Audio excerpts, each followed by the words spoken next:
Hello everybody. So today I want to talk to you about the subject of waiting for too much confirmation. Now this is something that definitely has been a challenge for me, and I'm sure is a challenge for like every new trader. So basically, you know, when you wait for too much confirmation, you tend to get like the worst risk reward for an idea. Now why is that? Because the move has, say, started to set up, and then you've waited to see, okay, like where's the proof that it's actually happening, and then you're buying or selling with that proof. At that stage, you've kind of, you've sort of like, you've paid for confirmation, right? So now your risk is much bigger, and likely the market's already moved towards your target. Now, so how do you get around that? And that's something that I've just started to kind of get better at in the last few weeks. So I've created this concept that I just call minimum information. So it really relies on two things. The first is that you understand the landscape of the market. So not only that, but you have created some scenarios for what you think might happen. So that's really important. So you have to be able to like come up with things that could happen so that you can recognize them as a potentially valid trade, you know, kind of on the fly. You need to be like a step ahead of the market, not a step behind.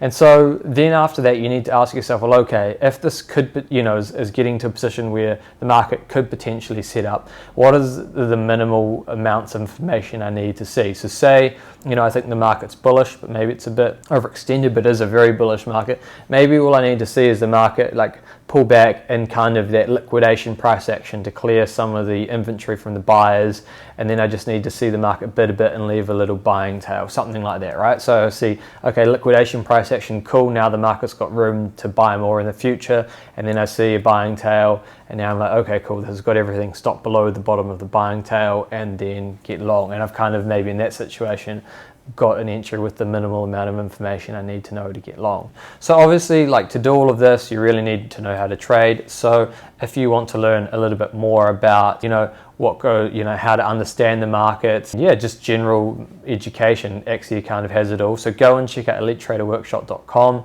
There's a free seminar or workshop, and sign up for that. Alex is great. So yeah, I really suggest you check it out. Okay, so now we're going to look at an example. This is the Bund, and the day specifically is the 26th of October. So basically the market had traded lower, and there's this really key yield level down here. And so the participation in the market was really poor. You can see this really bad ledgy low. Then the next day the market left a buying tail and then closed at its high. So basically what I wanted to see was the market reject trade within the value area of the day before, and then show some bullish structure. Now the other thing I had to keep in mind was that there were some bond auctions. Right, so now we're looking at a 5-minute chart. So the first thing to notice is that the market opened here. This is like the top of value. It auctioned lower and then bid, and so you got this open test drive, creating this buying tail and rejection from value. So firstly, that gave me kind of really the minimum info I needed. And the second thing, as I said before, there was a bond auction. Now you can see the market started to sell off and towards the auction. Then, now the way I took this is kind of like forced selling. And so when the market started to sell lower into sort of that pricing period of the auction, I just started to buy, because I thought, well, okay, even if it does go and resolve this buying tail, it's done on kind of like a mechanical reason for the market. And so the more it pushed me offside, the more I bought. And then when that released, I got the squeeze. And so that's it. That's how I'm approaching this problem. I hope it helped you, and I'll catch you again soon. Ciao.